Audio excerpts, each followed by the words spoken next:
page? This is on my Facebook page. Okay. All right, so first and foremost, I'd like to appreciate you all showing up. I'd like to thank Miss Sabrina Whitlow Jones for showing up. I promoted it on my Facebook page saying that we was gonna have a sister come talk to us and engage us in some dialogue as far as the relationship between men and women go. So before we get started, let me reiterate that this is our Pros and Cons podcast that we're gonna have every other Sunday from 3 to 4. Unfortunately, 2 of our members can't be here today, so me and Darnell gonna try to hold it down for everybody. I don't know how good we're gonna do with this sister. She's powerful, but we're gonna do our 1-2. Shout out to Keelan, man. Get better, feel better, man. I need you. And shout out to Brian. Congratulations on graduating, man, from YSU. Congratulations, bro. I love that. I told you before, we gotta promote you more, man. We gotta promote brothers like you more, man, so young people can see it's cool to be smart. It's cool to be educated. It's cool to handle your business the right way and not be in the streets. So shout out to you, bro. Enjoy it. With that being said, Miss Sabrina, would you like to introduce yourself?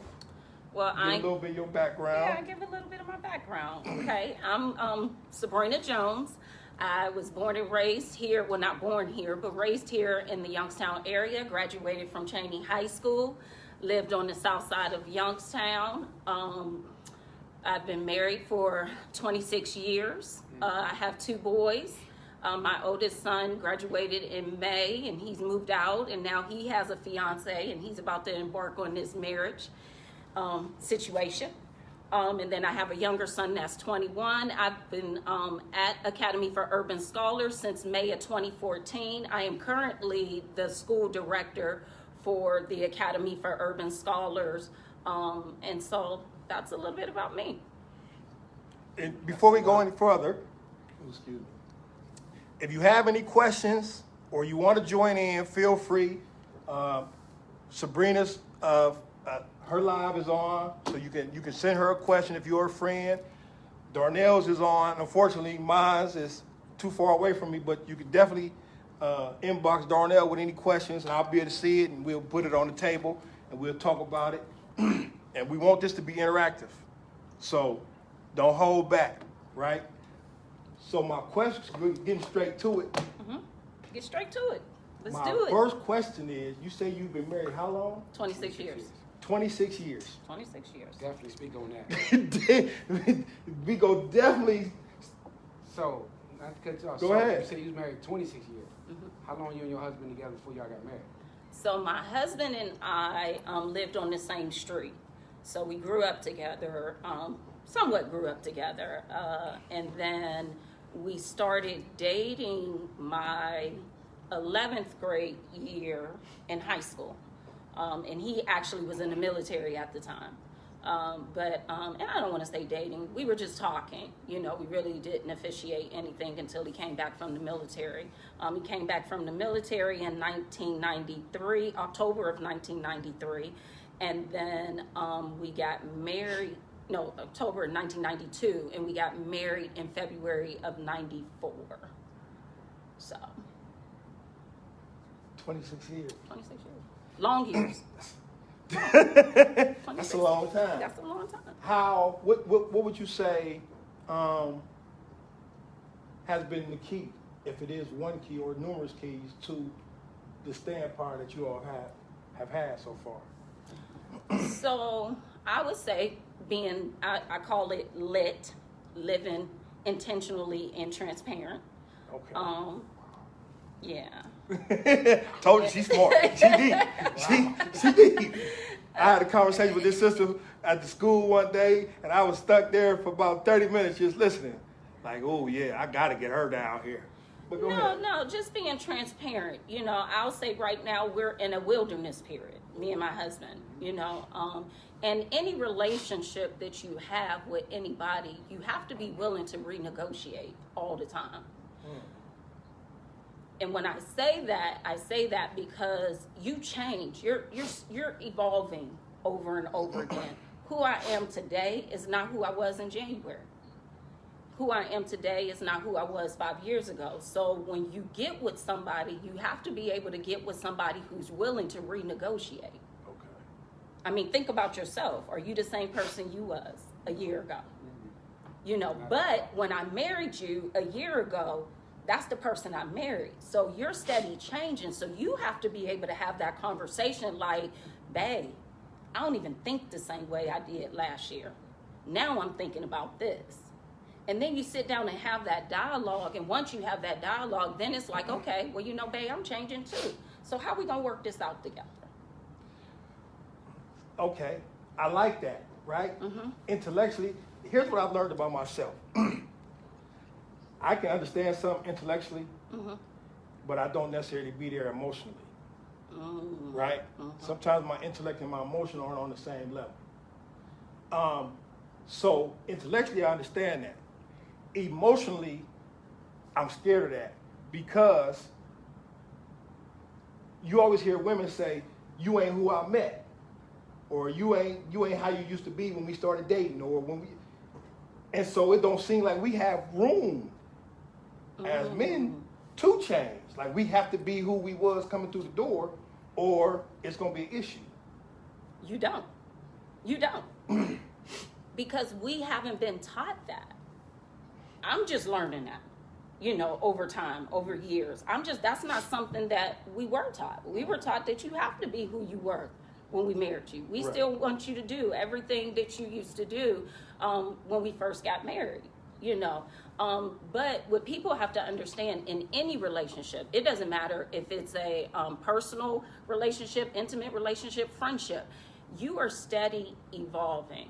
And people, we have to be okay with providing each other that space to evolve, you know, and we don't allow that. You know, we have to be okay. And, you know, me and Shimmy talk about this. We as women have to be okay with you guys not being okay. But we've never been taught to allow you to not be okay. Just like you haven't been taught to be able to express to us that you're not okay. That I'm not okay. That you're not okay. So how do I go to my partner, or my girlfriend, my wife, whatever the case may be, and say that? You know, like I once again, I'll use me personally. I've been home 16 months, and you know, people are, and I appreciate it. I appreciate the support in it that I'm getting. You know, I was at a friend of mine's birthday party yesterday, and brother was like, "Man, we appreciate what you're doing, man. We salute you. We doing it, you know, this, that, and the other." And like I just shared with you a little while ago before we started. I love that, but it's heavy also. And it feel like I don't, you know, I try to create this platform for brothers to come and express that they're not okay, right? And be okay in the environment expressing that. But I have a lot of moments where I feel like I can't express that. Because if I express that, then, like I've had numerous conversations with people and I express it, and they immediately think that I'm gonna go back to doing what I used to do. Like, because this way of life is too hard for me, so I'm about to revert back to the life that I used to live. And then I'm almost, I won't say berated, but you know, I'm beat over the head for expressing that. Like, it's hard for me right now. Like, I have these thoughts. Don't mean I'm acting on these thoughts, but I'm not gonna sit here and lie to you and act like I don't have these thoughts. I always tell people, once you learn how to ride a bicycle, you never forget how to ride a bicycle. I can't never forget the life that I used to live. That don't mean I'm going back to it. But when stuff get hard, until I have enough experience on this side of the street, I'm still gonna remember that side of the street. My uncle told me before, when I lived in Baltimore, he said, "I can take you out the projects, but I can't take the projects out of you. But what I can do is equip you with enough tools so that when the situations arise, that's not the first thing you go back to. You have other skills, you have other tools in your toolbox to draw from, as opposed to what you used to do." But it's still, so even when so with that mentality, when you look at relationships, it's like, okay, I can't really tell you that I'm scared. I don't still feel comfortable telling you that I'm scared or that I'm frustrated, like, without feeling like you're gonna look at me like, oh yeah, you about to be on some other stuff in a minute. And so how do we navigate that? So, I've been doing a lot of research about relationships, and like I said, not just relationships as it relates to, men and women, just relationships overall. And one of the biggest things that I've been looking at is what happens when a father is not in the home, and or what happens when a father is in a home but is not fostering the relationships that should happen in the characteristics and emotions that should happen in the home. So one of the things that I saw was that a father provides safety and security in the home. Men more than likely have the safety down pat, right? We believe we do. Believe we do. No, you do. Most. You do. Because if somebody comes into your territory, you're going to protect it. Absolutely. That's your safety. Right. When you look at security is something totally different. When you look at security in the home, that father is supposed to provide an open space to be able to share emotions. You can just be yourself. You don't have to be afraid to say what you feel, respectfully. Say what you feel what you feel, have any emotions or anything. So, most times when when men are around other men and they want to express their feelings, they're not allowed. Right. Or we're only allowed to express anger. You're only allowed to, that's the only feeling you can express. Right. Because that goes back to safety. But security is something security is vulnerability.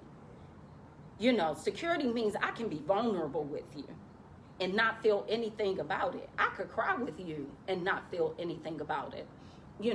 And so going back to what you were saying, how do you, it's just what you said, that's something that's going to have to be learned.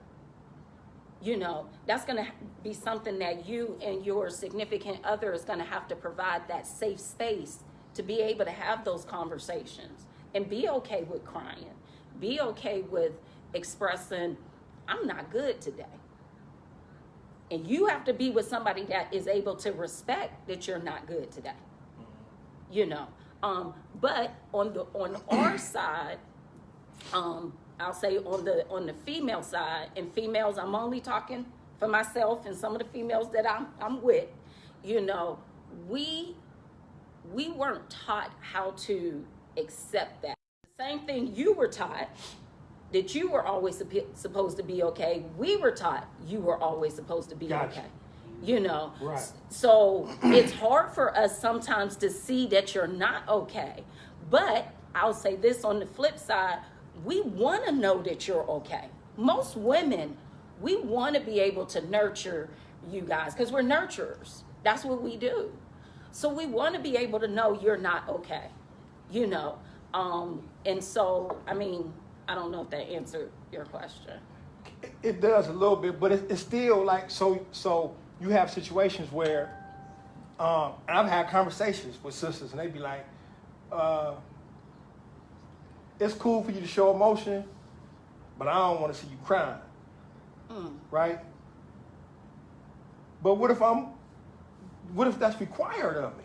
Run. So what you I'm just joking. I'm just joking. So what you already told me is, and someone for me, and I want to get in this, who has major trust issues when it comes to women. What you already did is you just, without realizing this, you just created a barrier between us. Because now I can't show you all of me. So, but I can't cherry pick necessarily what I show you.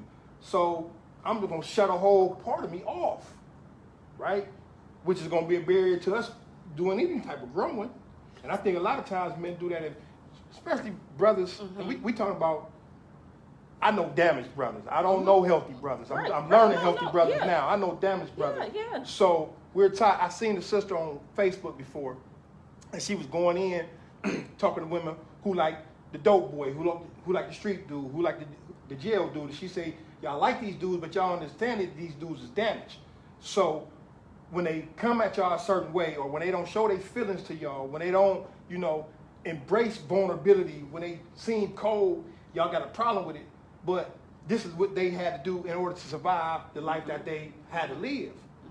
So in that same vein, if you tell me you don't like a certain aspect of me, it's going to almost force me to shut down. Because I can't cherry pick what I give you and what I don't give you, because now I'm being fake, and now I'm not being who I am, and then for me it's just going to build up, it's going to cause resentment, it's going to do other things.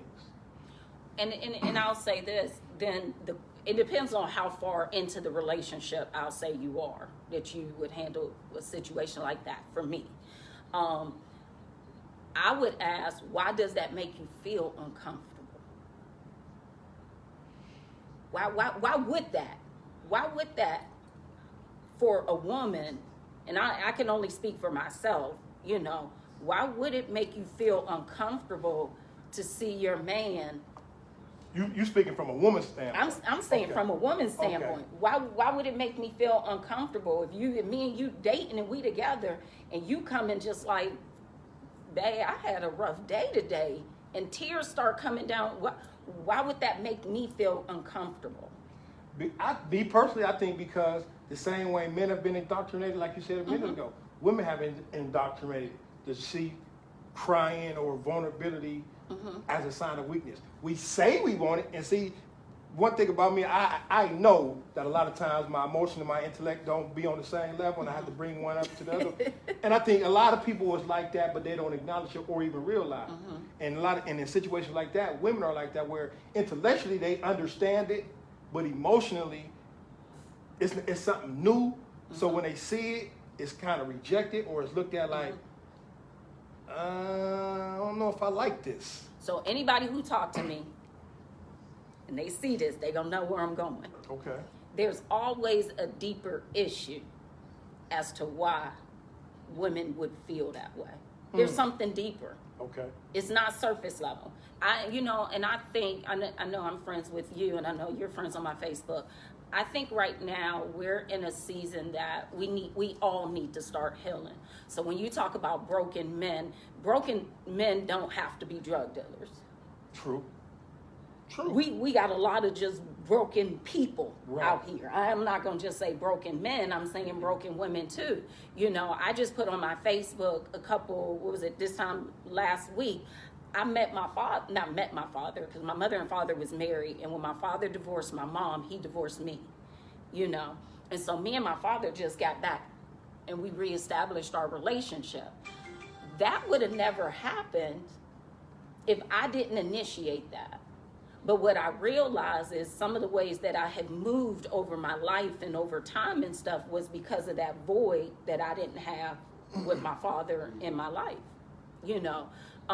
And so I think we're all broken. Maybe some of us have more broken pieces than others, but we all have something, that has, I'll say that has been an intricate part in who we have grown up to be today. So when you say that about the young lady that maybe mentioned that, there's a deeper, when she said that, there's a deeper meaning to what she was saying. There's a reason why. So, and I think oftentimes when we're talking, even me as a supervisor, I call myself a supervisor, but even me as a leader of the school, when we're talking to different people and we're talking to students and families, and even when we're talking amongst ourselves and everything, I always want to know the why. That's my first go-to. Anytime somebody tells me something that sounds dysfunctional, I always want to know why. Why does this person feel this way? And typically it's deep-rooted from something, more than likely childhood, upbringing, experiences. All of us then had different types of experiences and everything. So, those experiences really have a huge part in who we are today and how we interact with each other. And there's a lot of healing that needs to happen. I can say this from a past relationship. Like, I understand what you're saying about how men supposed to be, and not having a father figure in the house. Nah, it's not wise for me to look up to my oldest brother, who's 4 years older than me. Mm-hmm. Well, at the time he was 4 years older than me. To look at him for advice, like a father figure advice. And, you know, for the longest, I did that. You know, I'm a teenager, he's a teenager, but I'm looking to him for father advice. And it was okay for me to express myself. It was okay for me to, if I had to cry with him or in front of him or whatever, it was okay for me. But then when he got incarcerated, and at the time I was seeing this young lady, you know, after a while, like especially like after we broke up, I felt like what I did, I should have never did. And that was like we was having a conversation. It's like you said, I should have been comfortable with going to her, having a conversation, and then, you know, expressing myself like how I don't like how a lot of things was going in my life at that particular time. And then just start crying in front of her. You know, then it's like a few months after we were together, we broke up. So now I look back on that right after we broke up and it's like, did she look at me as soft and weak because I showed her a vulnerable side of me? Is this one of the reasons why we broke up? So from that point on, it's like, shut down. Yeah, I ain't crying in front of no woman again. You know, if somebody passed away, that's different. But, you know, showing like I'm going through this, you know, times is hard, times is really weighing in on me. I don't have nobody to talk to, but here's this young lady right here next to me. So I just express myself and start crying in front of her just to get it off my chest. Because I'm the type of person, if I have a problem, I'm going to deal with it. I'm going to talk about it. I'm going to deal with it. I'm going to deal with it the best way I know how. So if it's expressing myself like that, but from that point on, it was like, nah, I'm not doing that. So you did express yourself like that? To her. To her. So yes. you made yourself vulnerable to her. Yes. And after we broke up, I felt like I should have never showed her a weak side of her. That's a good point. That is a good point. That's a point because I've seen this. Women feel like, I ain't gonna say all women. I don't say all women. let me clarify. Let me be clear. But in my experience, I've seen an experience where a woman will say, "Well, I don't want you to be like you is with your dudes. You know, you don't got to be hard, or you don't got to be X, Y, and Z with me, right?" But then as soon as we let our guard down and show this other side, they stop respecting us. So it's like, one of my little young dudes who I mentor, he was telling me about his relationship just recently, and he hustles, but he don't sell drugs and nothing like that. He ain't no telling what he gonna be doing today to make some money, but he's out there, like, but he ain't breaking the law or nothing, right? But he say, his girl, she likes that about it, but she complains when it's time for him to go do his thing, and she wanted him to stay in the house, and she wanted to do this and do that, and I had to tell him, I say, if you do that, then the very thing that she likes about you, you're gonna give up, and then she's gonna stop respecting you. So by capitulating to what she wants, you're gonna ultimately lose her. Why is that? I don't know. I don't know. This is what I will say. I think the biggest thing for any relationship is communication. And I was talking to a girl who is about to start getting back into the swing of things of dating and everything, and we were talking, and I think you have to be upfront You know, a lot of times we have these honeymoon periods. I say save the honeymoon period for the honeymoon. You know, you got to be upfront and honest in the dating. Dating is just what it is. It's not honeymoon. Save that honeymoon period for the honeymoon, because that means you done got through all the rough stuff, and then now we really having a honeymoon. You know, so at the beginning, I say for people to just communicate. I look at relationships like a puzzle. And that's any relationship. I look at it as a puzzle. And you're trying to figure out, is this person a piece to your puzzle? And a lot of times we're looking for, we as in people, not man and woman, we're looking for perfect people. But we really should be looking for the perfect mate. And we think the perfect mate is the perfect person. But there's no perfect person out there. Right. You know, there's a perfect mate for me, but there's not a perfect person. And I say that because there's certain areas that, you know, Shimmy and Darnell, you guys are going to be strong, and then whoever you're dating may be weak in those areas. And I'll say, I was telling her like this, like finances. You know, you might be good at finances. You might be good in, you know, figuring out, I call it the checkbook. I'm old, I'm sorry. Managing the checkbook and all of that. I may not be good at that.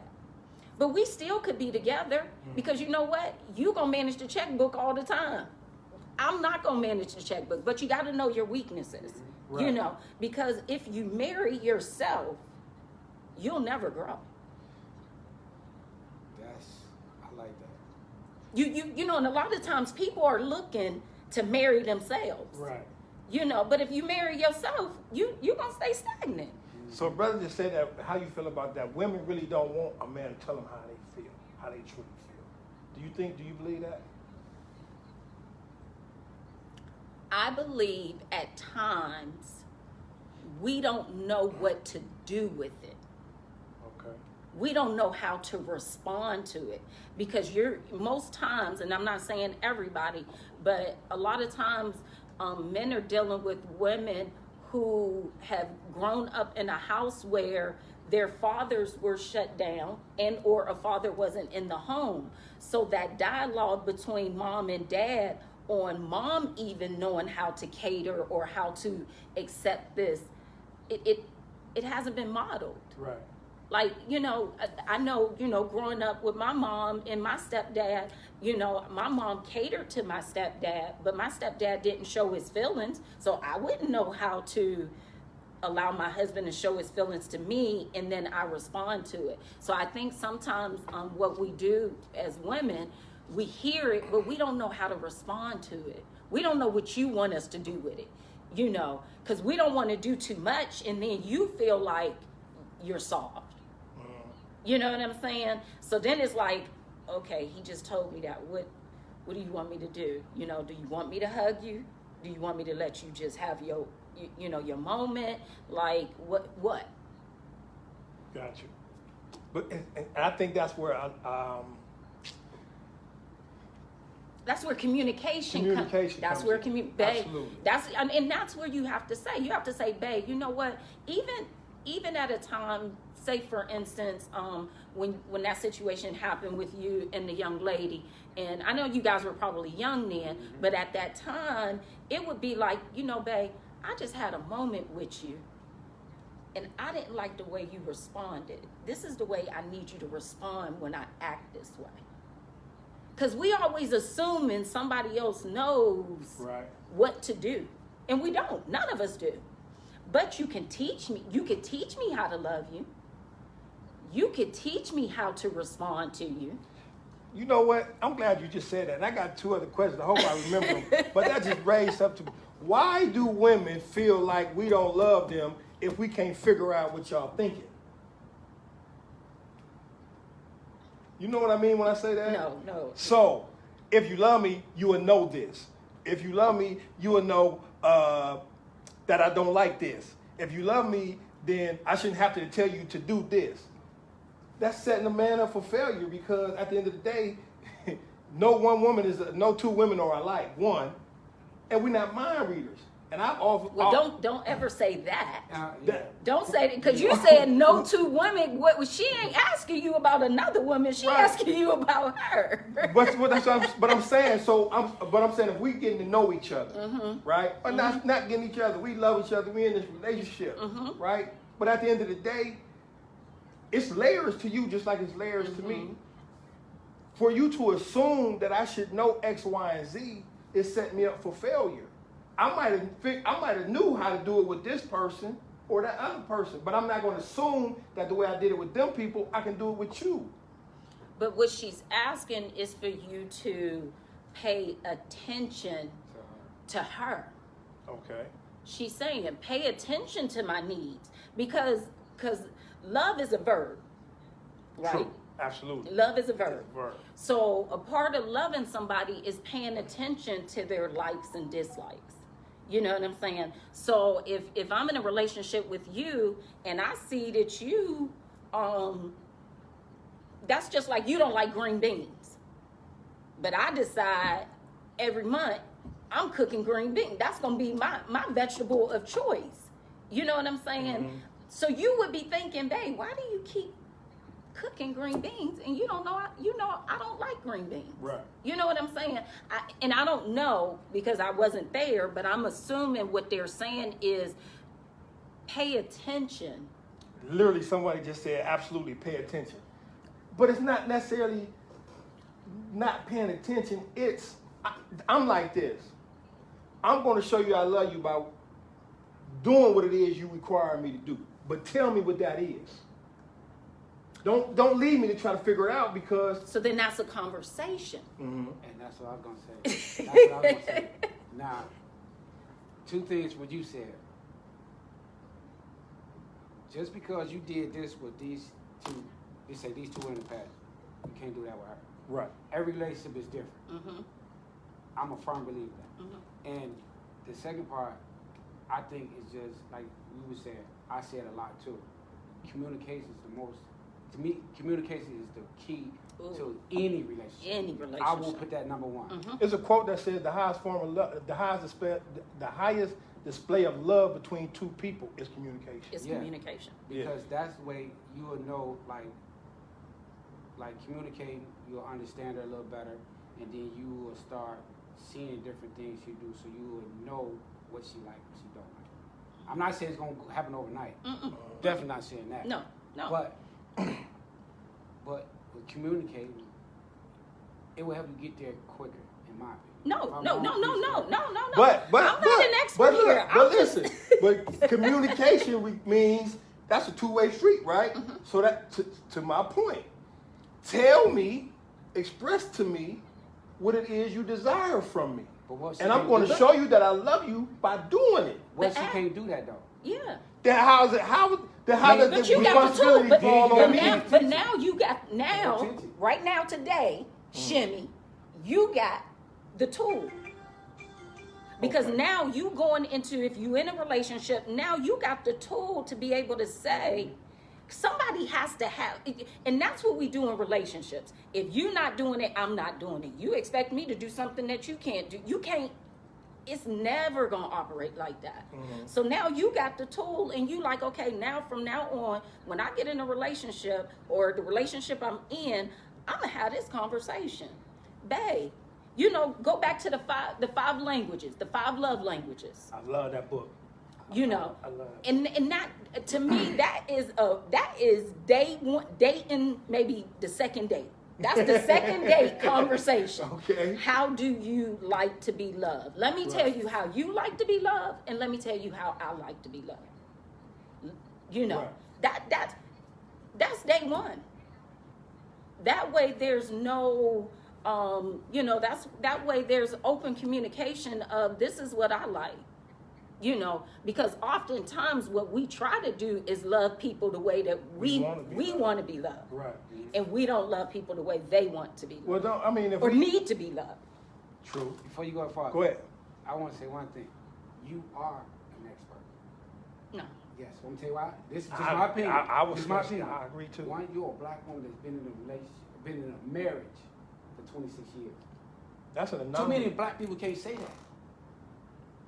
So, yes, We ain't about to sit up here and say. we are looking at you as an expert. You may not look at yourself, but we are looking What's at that? What's the definition of an expert? I don't know. We can look it up because it's not me. It don't have my picture. It doesn't have my picture. But we're not saying right. we're not saying that an expert has all the answers. Okay. I would never. I'm not gonna look at. It's several brothers, psychologists who I follow, who are experts in their field. Mm-hmm. But I'm not going to say that they have all the answers to every problem. Mm-hmm. But they have established in their lives or in their careers a level of understanding about a specific topic or whatever the case may be that would allow me to look to them for some advice. Right? Mm-hmm. So, and I think in our culture, this is one of the things that's missing. There's a lot of things that's missing. But one of the things that's missing is sitting down with people who have made the journey and understanding and getting the understanding of how you made the journey. Don't mean it was a fun journey all the time. Don't mean it was an easy journey all the time. And I know a lot of times we go into relationships, not just marriage, it's just relationships, believing, well, if it's hard, if it feel like work, it must not be the right person. So I got to go. Right? But when you sit down with someone who's been 26 years, 30 years, 40 years, I get, because I've had these conversations, it ain't all been roses. You know what I'm saying? You got to be willing to go through those moments, those rains, those dark times to get to the sunshine. But people feel like if it's a dark time, then this must not be the right one. So, and it's just it's like I said, it's a renegotiating period. And you have to be willing to accept your own responsibilities. You know, my husband and I, we have gone through, you know, some dark times and stuff, but, you know, I remember initially when we would go through stuff, I'd be like, he better do this and he better change this and he need to change this. And then as life has evolved, it's like, whoa, Sabrina, you not all that perfect neither. You got some stuff about you that you could change, you know. And that's really what caused me, one of the things that caused me to really dig into relationships, all relationships, because I think in the urban community, we do not know how to have good relationships. And that's whether it is, like I said, whether it's marital relationships, dating relationships, professional, job-related relationships. You know, we don't know how to have that. why do you think that is?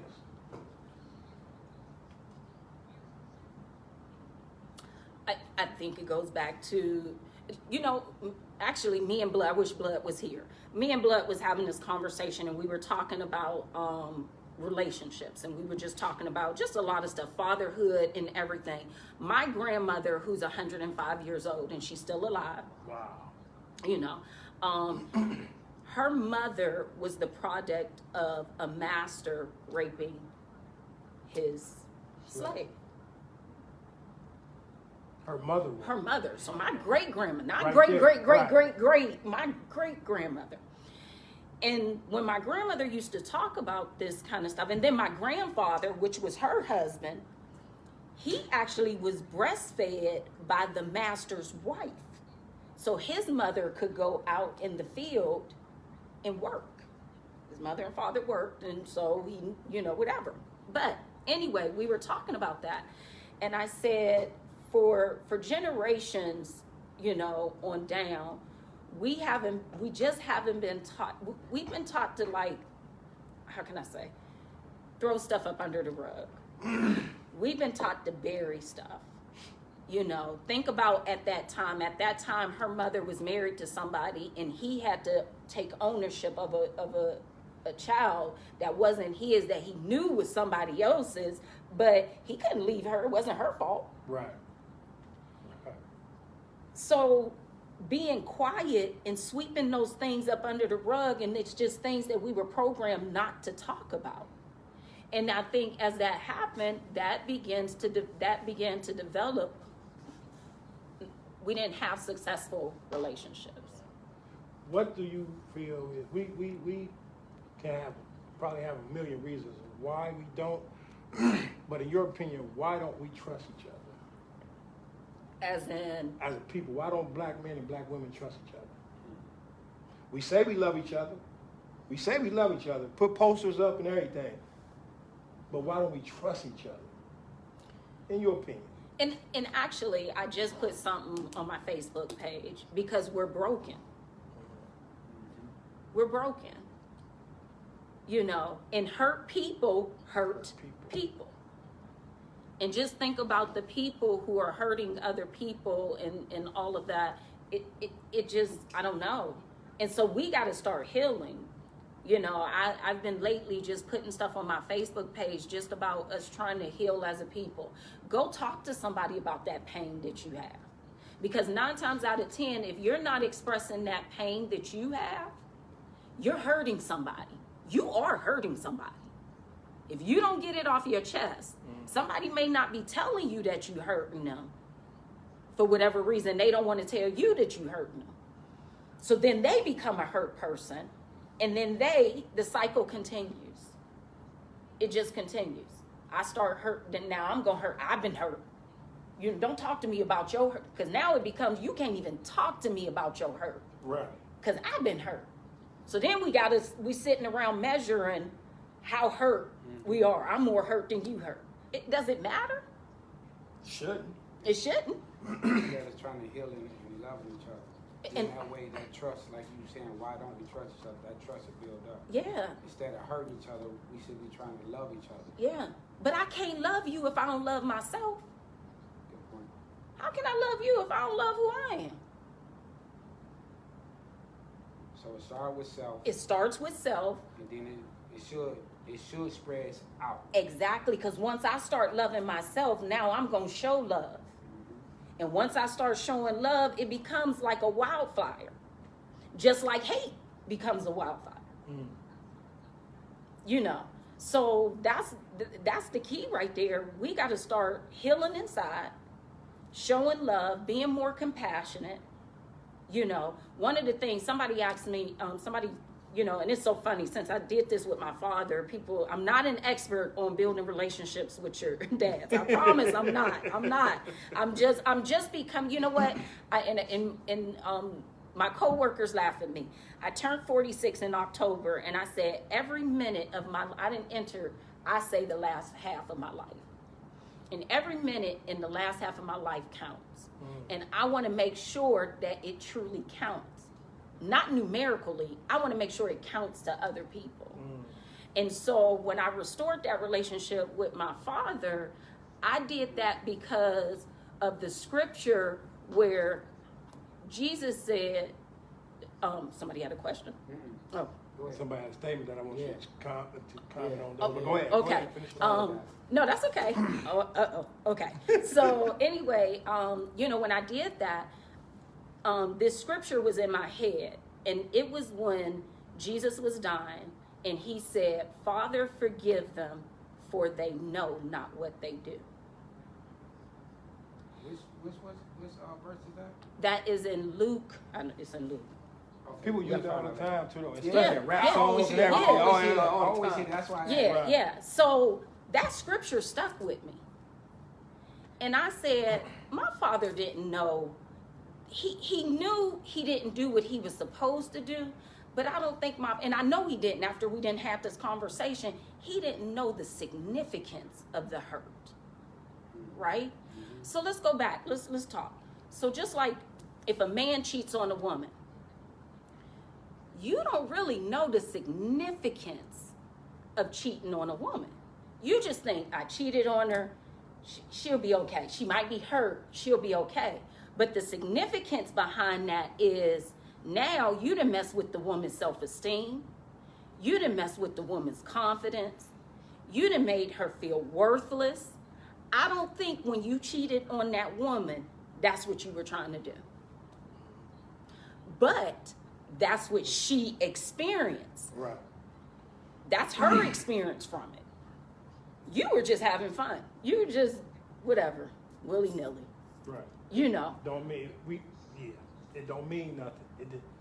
So when you say it didn't mean nothing, that, I'm going to say it, sorry, Mom, if you watching, that pissed us off. That pissed us off. Because Talk my finger. But it didn't mean anything to you, but I just told you this length of stuff that it meant to that woman. Right. You made her feel worthless. You made her confidence go down. You might have even triggered something from previously. So when that scripture makes me realize when people do offenses to me, they know they offended me, but they may not know the magnitude of how they offended me. So I'm going to forgive you because all this other stuff that happened because you did it, you didn't know. So that's why I can say I forgive you on the surface. I can say that. I forgive you. You know, and then I have to decide how do I want to re-engage with you after that point. Now, just because I forgive you, and sometimes with women, we think because we forgive you, that means we got to be with you. I could forgive you and just walk away. Okay. Because I forgive you don't mean I gotta be with you. If you forgive me, if you say you forgive me, and I'm asking this because a friend of mine was actually we had this conversation. If you forgive me, do that mean that you need to forget the transgression? Let me rephrase that. Do you need to forget the transgression to truly forgive me? No. For me to truly forgive you is when I think about that transgression, it doesn't allow me to have those same feelings that I had before. Okay, I like that. I'm never going to forget it. Right. But how it affects me emotionally is what's going to be the difference between the before and the after of when I forgave you. Gotcha. You got a question? Somebody just said that, and I agree with this. We, in society in general, we throw around words and titles that people really don't know the significance of or have an understanding of. And love is one of those words. I think friendship is one of those words. Yeah.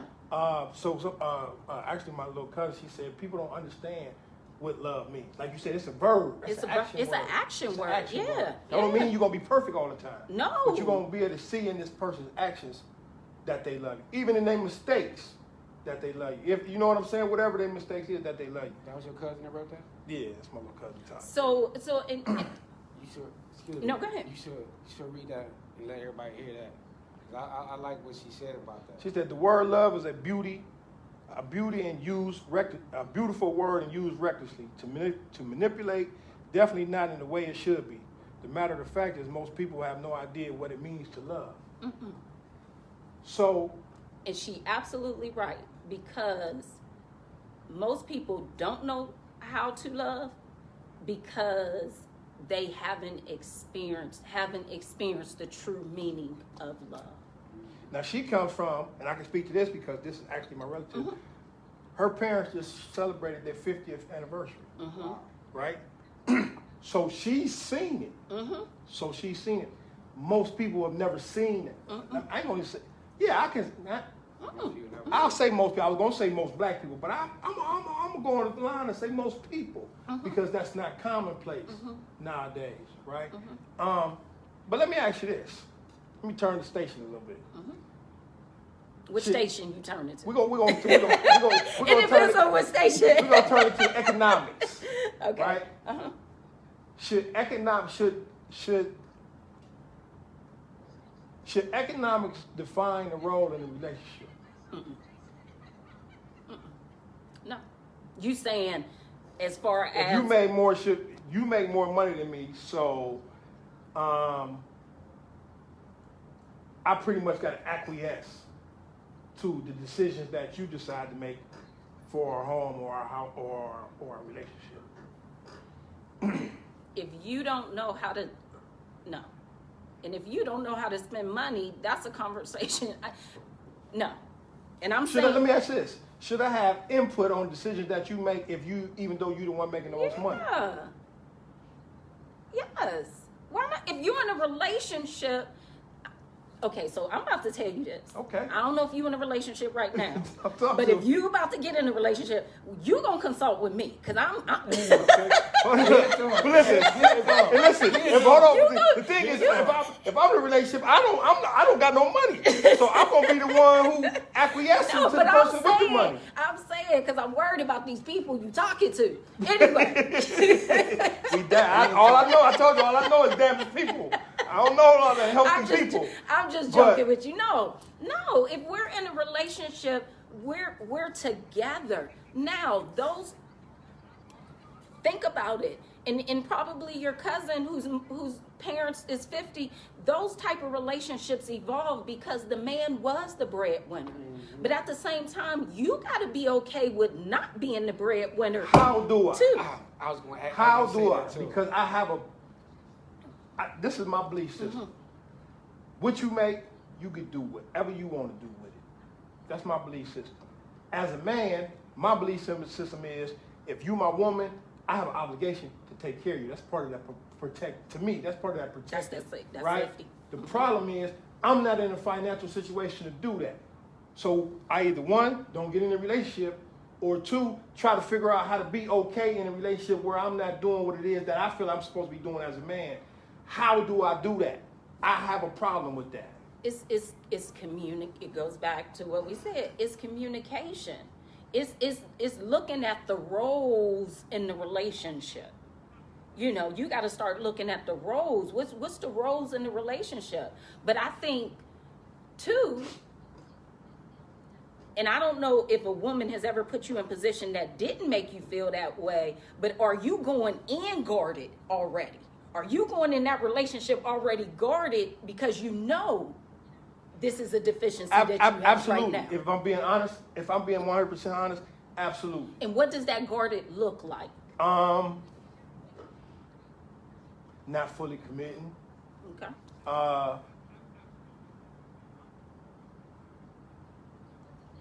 Not fully committing. Not completely embracing it. Mm-hmm.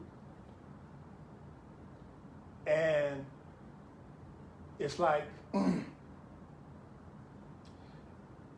when you in that, at least for me, when I'm in that position, subtle things that might not even register to her registers to me, and now I shut down. Mm-hmm. Because to me, I'm in a position where you dictating everything. Mm-hmm. And I don't want to feel like that. I don't want to feel like I'm being dictated to because my financial status ain't the same or better than yours. I don't necessarily tie my financial status into my worth, although it's a process in doing, because we've been indoctrinated with that, right? But we're in a society that reinforces that also. I agree. That's that intellectual and emotional thing, because most people intellectually will say the same thing you do. No, it should. But emotionally, women be like, what they say, you gotta, if you want to, you gotta pay to be the boss, or whatever the sayings is, right? So you still, you reinforce it. Or if you try to make a decision in the home, it's looked at sideways. And in my head, I'm internalizing, well, you're looking at it sideways because I'm not in the financial position. Like, this ain't, I haven't earned the right to do that, quote unquote. So when you say you're not committed, so why would I release decisions if I don't feel like you're committed to me? You get what I'm saying? So your energy that you're giving me is you're not necessarily committed. And are you over, and I don't know, are you overcompensating in some areas? Like, I'm the man of this house. You know what I'm saying? Like, you asserting yourself, I'm the man of this house, because you know this is an area that you don't feel like you're contributing the way that you used to. So the way that you want to. So when that happens, then that may make her feel guarded, like, okay, he's not giving me, because let me say this. And women, please chime in.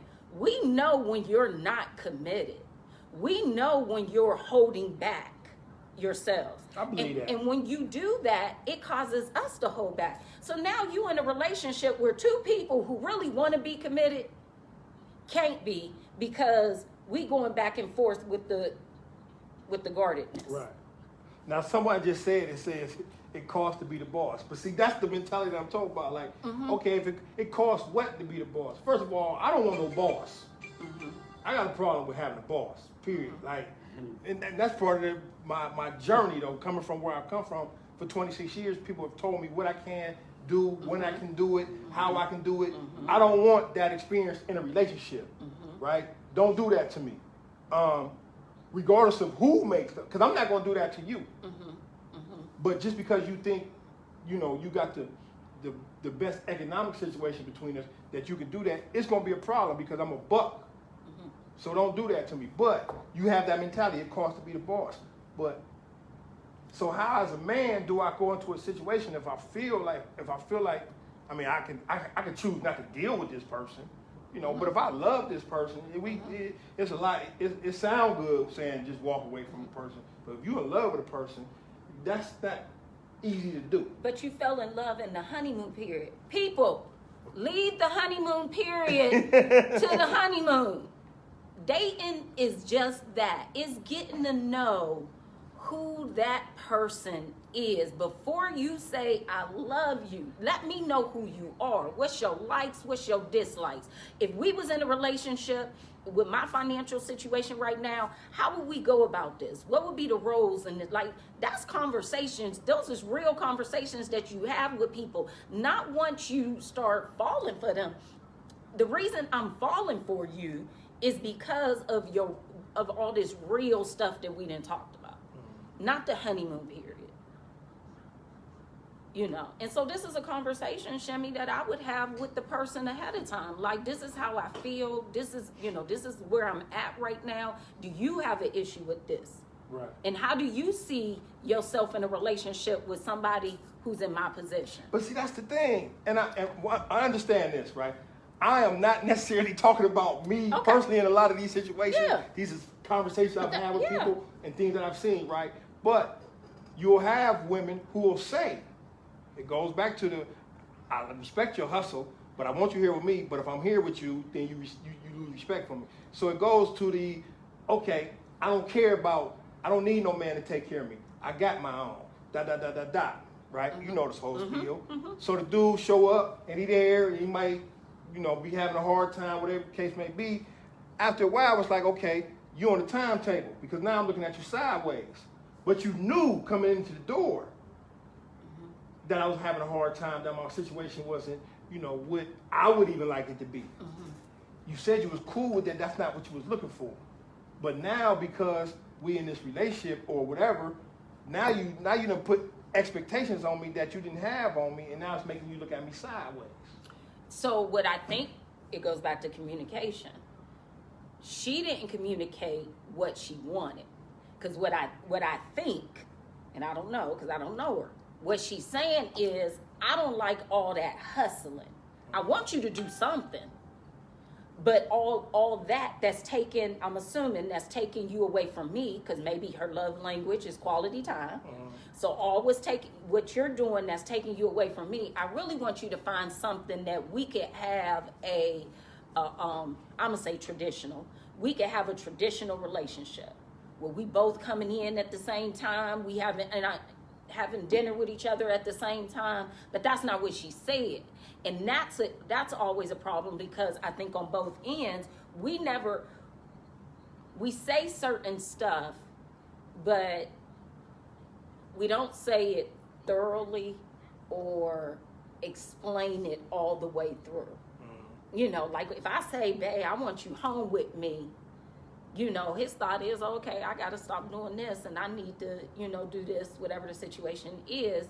But what she's saying is, we still need a two income home, but why don't you work or do this? What do you like to do? What do you want to do? What's your passion? You know, sometimes I don't think we had that conversation. You know, I see now you're doing like physical training, personal training and stuff like that. That's your passion. So, you know, he'd get with somebody who'd be like, okay, babe, personal training is your passion. Where else can we take that? You know, and now this is me, and this is probably me because I work with kids and I work with parents and families. And my thought process is always, how do I build you to be the better you. I can't do that in my professional life, and I don't do that in my personal life with my kids and my husband or whatever. I can't, or my family or anybody else. I'm always trying to figure out how to get you to that next level, you know. And so, you know, like I said, when you get with, when people get with, when they get with each other, it's that communication. There's a book that's called Art of Communication. It's phenomenal. Get the book, Art of Communication. Art of Communication. I can't even pronounce the guy's name. He's a Buddhist. But whatever it is, phenomenal. Actually, he has a book, The Art of Communication and the Art of Love. And the Art of you seen that? It's a white book, and I never read it. I seen it before. I never read it. Yeah, it's phenomenal book. But the Art of Communication, and it really teaches you how to communicate without emotions. I need to read that book because I communicate with emotions. Yeah. I wear my emotions on my sleeve, especially if I love you and I care about you. Mm-hmm. So I would try to do any and everything to try to explain how I feel. You know, if it's just blurting out something, I do it. But if I don't have no feelings for you or don't really care about you, I can care less. I just walk away. Because they say the only people who could hurt you is the people that you care about. Right. Yes, that's very true. So, we're talking about communication, right? A fact just popped up in my head. They say throughout the day, women use 1,700 words. A man uses 700. I believe that. How do we bridge the gap, close the gap, so that we get closer to being on the same page to move the ball, to move the needle forward? I don't think it's about how many words we use. I think it's about the words that we use. Because I could say 1,700 words of nothing. Right. And you could be 700 on point. But I think a lot of times women look for us to talk. You all look for us to talk like you all. Like you all go in depth on a TV show. We will. Right? And not necessarily looking for, and I've had to learn this just dealing with sisters and mom. And you all talk, not necessarily looking for a solution. Y'all just want to get it out. Men, when we talk, we looking for a solution, right? So you're talking, and as you're talking, I'm trying to figure out how to fix what you're talking about.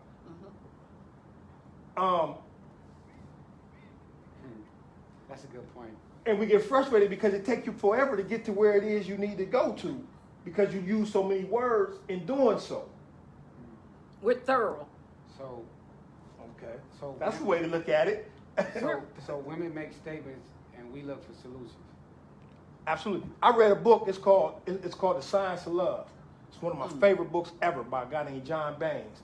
And he said in his book, every woman in her heart of hearts desires to find a man worthy of possessing her soul. And that's why she makes him go through so many trials and tribulations to see if he's worthy, whether it be consciously or unconsciously. And I thought that was just so powerful in that book. And I'm like, and he also said, we are the physical manifestations of your thoughts. Oh, I gotta read that book. Okay, so I agree with the first part of what he said. I'm processing the second part, but I agree with the first part of what he said. I think us as women, we have been disappointed so much. And we do have to get this out of our heads. We do. We've been disappointed so much through our life, whether it was with a relationship or whether it was just other people, whether it was parents we engage with or whatever the situation is. And I think what we do is, to a fault, we want to make sure you're going to stay. Okay. We want to make sure you're not going to leave like that next person. So we provide these challenges. We put these challenges in there. Gotcha. To see, it's a test. It's a test. It's a test. Right. So when I talk to, it's a test. But in school, you fail tests. Yeah. Yeah, you do. You do. But That don't mean you don't want to be in school. it doesn't. It doesn't. And that, I mean, I'm not saying it's right. I'm not saying it's right. You know, I talk to guys, and guys, you know, they'll whatever text me, call me, and be like, hey, my wife did, or my girlfriend did such and such and such, and I'll be like, she just want to know you're not going anywhere. Don't fold. I'm like, don't fold. Do this, you know, whatever. You know, I'm sorry, ladies. Sometimes I do give away our secrets because I love love. I love love. I love you. You do. And I do. I be like, and my mother would tell you, I've been like this. My mother used to say, Sabrina, you need to put the word therapist outside your door when I was in high school. Because she would hear me on the phone talking to my male friends and stuff. That's probably why I didn't date successfully, because you guys were jerks when I was in high school. And I'm like, no, y'all telling me too much of y'all business and y'all jerks. Like, but anyway, but no, you know, but it is, we put you through this test because we have experienced hurt so much that we just want to know you in it to win it. You know, and it's not fair because you got your own test you going through. It's not. And our own hurts. And your own hurts to get over. That's why I said, what did I say? I said earlier, we have to heal ourselves. Because once we heal, me putting you to that test is not going to happen. I don't have to put you to the test once I'm healed. You know, and so I was talking to another gentleman, and he went through a real bad breakup, really bad breakup. And in the midst of him dating this person, they were going through some situations and stuff. And I told him, I said, you know what? You guys are, I said, you guys are two people operating in a negative bank account. Y'all got together in negative. Y'all never healed from previous relationships to get yourselves back up in a positive, you know, status. So y'all get together and y'all still operating off of the negative. So then what happens is once he does something to her, she say bank account, say she $25 negative in the bank account. She coming in $25 off the top because of what Tom, Dick, and Harry did. So now Sam come in and do something. Now she's $50 in the negative. But if she was already operating in the surplus, and if Sam came in and did something, she wouldn't be in the negative. That it would lower, but it wouldn't have her operating in the negative. Gotcha. And I think sometimes when we come into relationships, not sometimes, I think oftentimes, when we come into relationships, we're coming into the relationship broken. We're coming into the relationship in the negative. Because if let's say if I'm not with my husband and I get with you, Shemi, I shouldn't be penalizing you off of what my husband has done to me. Even if you do the same thing he's done to me, it's your own experience with me. Okay. You know. I agree with that 100%. You know, and I think when we go into relationships, we, you know, not to say, because remember what I said, I forgave him. Right. So those triggers, I shouldn't be still feeling those same emotions off of that. And I think when we get into relationships with each other, we still operating off of old experiences, old hurts, because we haven't gotten past them. You know, we get, and I realized this is why I said when I decided on who I wanted to do the podcast for, when we was talking the other day, I said the very first guest that I wanted, the very first person that I really wanted to sit down and talk to was you, right? Because when we was in that office, when we was in your office, just by happenstance, and we got to talking, and I'm listening to this sister. I'm like, and then, you know, I see stuff that you post, stuff like that. I say, this sister got a lot in her, man. And I think I really want to sit down and vibe on it, right? So my question to you is this.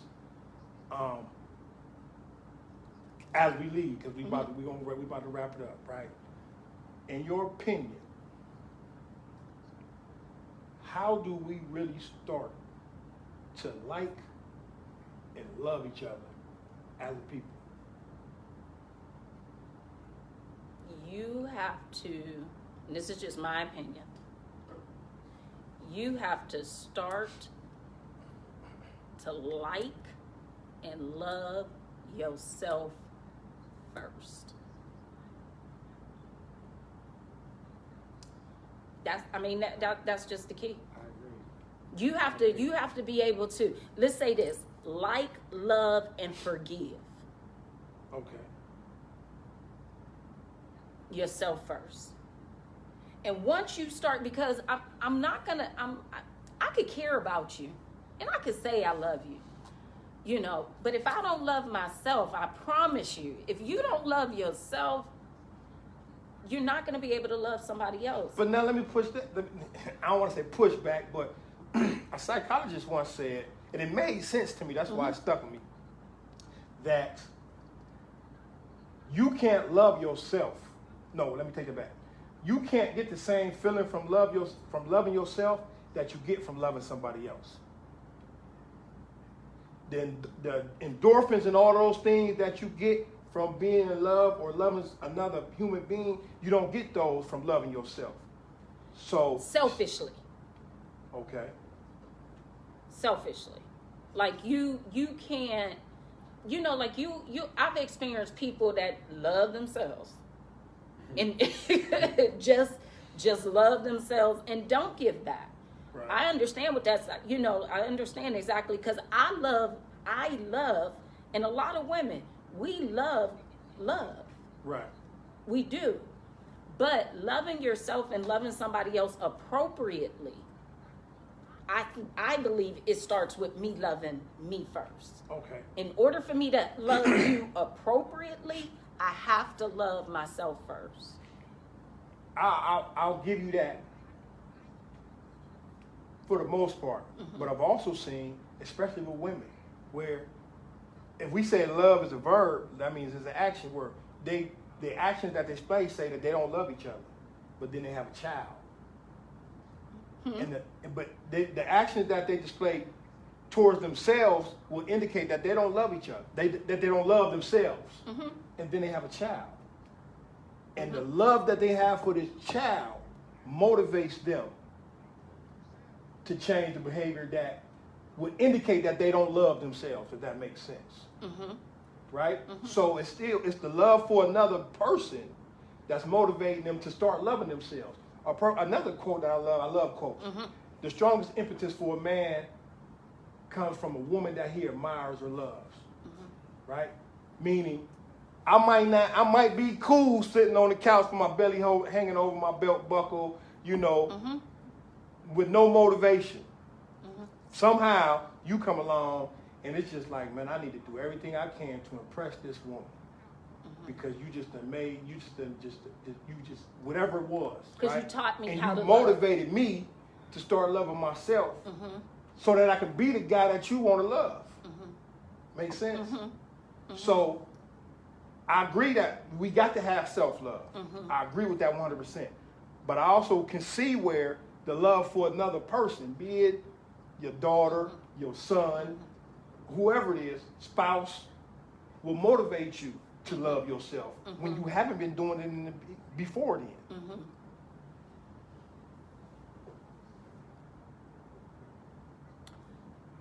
You would have to talk to the spouse.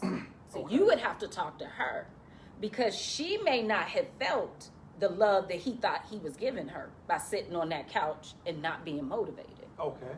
You get what I'm saying? Yes. That's his perception, was that, you know, I loved her. But what really happened was that he started loving himself.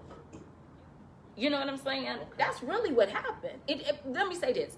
It's always going to go back to you loving yourself Okay. at some point in time. Even for that woman who didn't love herself, and she found herself with a child that she loves and admires and everything.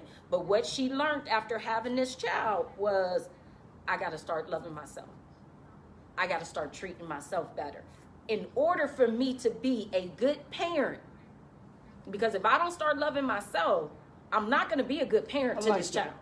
I like that. You know. And then, it makes sense. Yeah. It makes sense. So it still does come back to It still comes back to you loving yourself. How you start off doesn't matter, but how you finish, it always is going to come back to loving yourself. I like that. Double, you want to say anything? You got anything? You good? Hey, listen, when he's smiling like that, dude, if he stuff running through his head, man, No, you You're know a what I'm saying? processor. You're a processor. Yeah. I mean, what you said is something to think about. And, you know, there's a lot of stuff I thought about or I look at the same way. So when I talk to somebody like that and I hear different things like that, that lets me know I'm on the right path. Confirmation. Gotcha. Because it was at a point where I guess it was self-healing that I really didn't open up to nobody.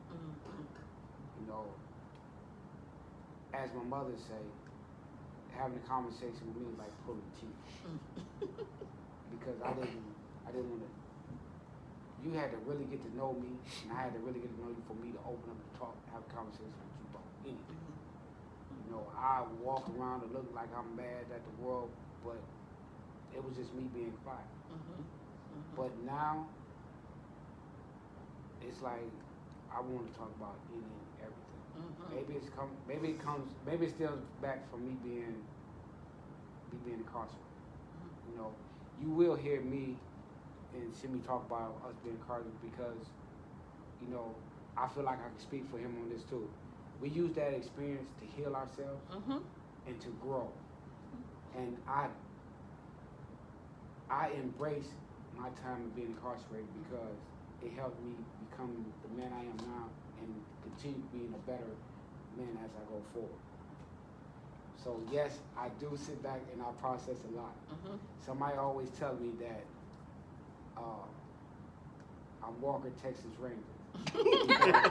I always wanted to investigate stuff. But it's me. I don't want to be the type of person that put up a wall because I know the damage that can cause when you put up that wall. Because you used to be like that? Yes. Okay. So I don't want to be that person no more. I don't want no walls around my heart.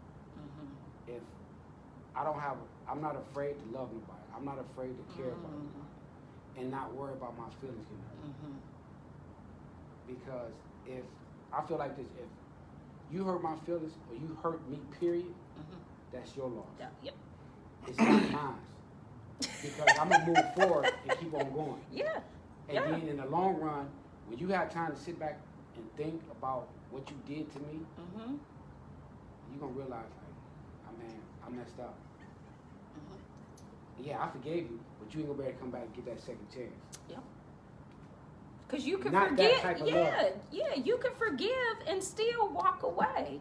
You can forgive and walk away. Forgive does not mean I gotta be with you. Right. Or you gotta stay my friend, or we gotta stay co-work. That's not what forgiveness means. It doesn't. And I think I'm still growing. I'm still growing. You know, it wasn't easy for me in prison, in a lot of ways. Yeah. You know, people in prison used to look at me and be like, man, like, it don't even look like you in prison, right? Because I had everything you could possibly have in prison. But it was lonely. And I dealt with a lot of rejection and a lot of hurt. And so now I have the desire to be like him. I have that desire.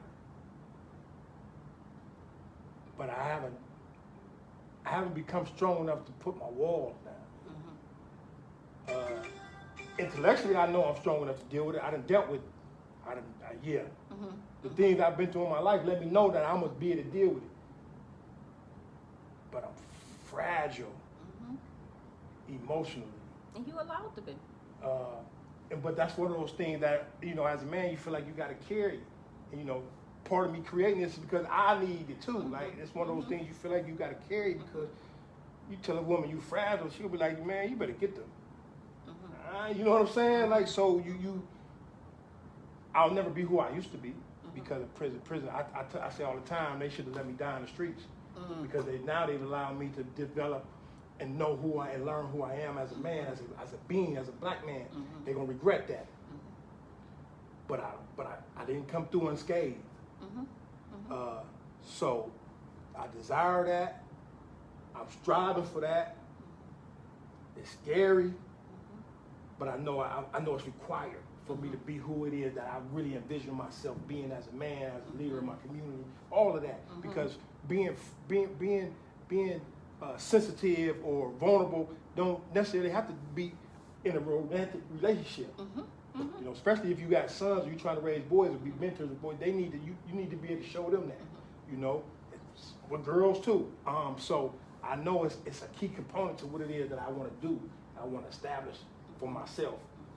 So I heard that. I heard y'all. So anybody who knows and works with me, know. I think we should find 2 different words for you. For me? For you. Okay. And I say that because the word vulnerability has a negative connotation and sensitive. Yeah. When you use those 2 words with you. That is true. With you. I mean, it's not that way with everybody. Everybody got their own words. Yeah. But that word vulnerability, and I'm going to think of something else because that's a negative for you.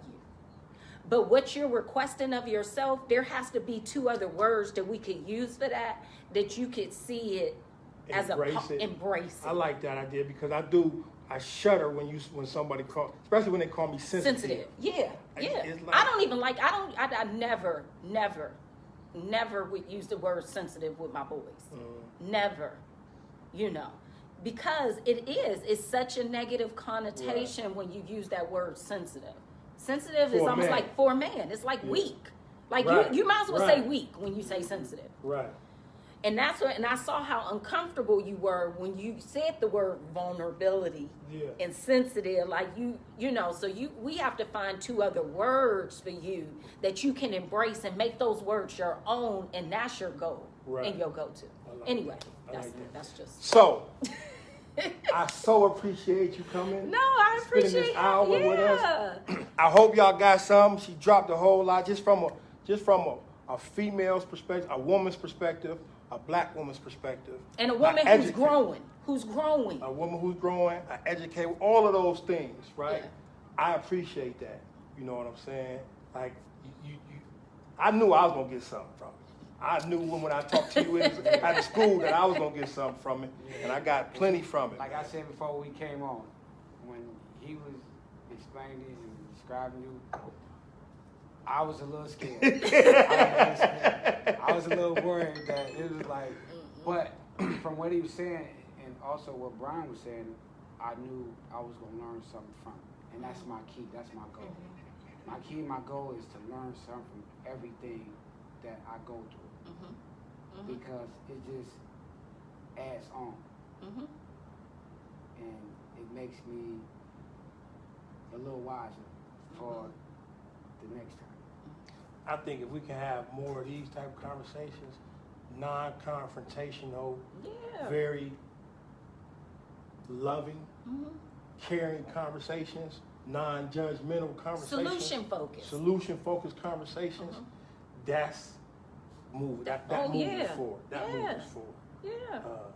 A lot of times when we start talking about relationships between black men and black women, you might have to duck for a pie coming across the room with something, right? You know what I'm saying? Because when you called me, I was on this phone with my son, and I was explaining to him, what we was doing, and the type of conversation we was gonna have today. And the first thing he was like, okay. Right. Yeah, you have brothers be like, I'm gonna step out of that one. I don't want no parts of this. But we gotta have them. They're essential to us trying to move as a people. Successfully. As a community and everything. Just it is. It's needed. It's needed. So whenever you guys want to have this conversation. We that because it's few topics that we didn't even get a chance to touch. So I want to say this. Next time when she come back, bring your cousin with her. Okay. Bring your cousin with her. because I've been going back and forth looking at some of the stuff she wrote, Yeah. and you know, like some stuff we was talking how she responded, like that's true and stuff like that, or absolutely whatever. And Yeah, from right. her seeing her parents be in a relationship that long, Yes, and how that affected her. exactly, I would love to know how Exactly. that affected her. exactly. So I feel like I know these she'd two be women more than right willing here- to come. I Yeah, bet you that. come I feel on, like girl. these Come two women like that Yeah. would be perfect. Yeah. Because that's what we need. We need, as men, we need to be challenged from a woman's point of view. So we need to know what we need to take in to put out. I like that. I like that. For sure. So Yeah. Okay. we definitely gonna I'm down. we definitely gonna give you I need you back down here. Yeah, I'm down. Part two. Part two. Part two. And I'm a real big firm and believe that everything happens for a reason. It does. You know, Keita, I hope you're feeling better soon. Ryan, congratulations once again. But I think this was something me and you needed. Absolutely. I think this. I've been sitting here, and I wasn't even going to say, but I've been literally sitting here, and I heard somebody in my head telling me all the time, man, who's meant to be there is going to be there. And you talk with two brothers who needed our history, our journeys, our experiences are so similar. Just like he said, you know, he can speak, I can speak. We needed this. We haven't seen a lot of healthy anything in our life. Let alone relationship, whether it be a relationship, a romantic relationship, or a platonic relationship. We haven't seen a lot of that. So we definitely, I agree with you 100%. And I think like our next one should be something about some type of counseling. Because as we I see wanted here, to talk. I wanted to get into that with you too, as far as mental health. I wanted to get into that with you too. So Yeah, so I told Shemi, I'm 2 semesters away from my mental health counseling degree. So I'm trying to figure out a way to balance the director of a school and going back to school to finish it up. But yeah, I'm 2 semesters. Black Girl Magic. So y'all stay tuned, because when we talk about mental health, we definitely gonna bring the sisters back and gonna have somebody else too, man. Yeah. But we thank Okay. you. I No, appreciate thank you. I appreciate it. Thank you, For sure. guys.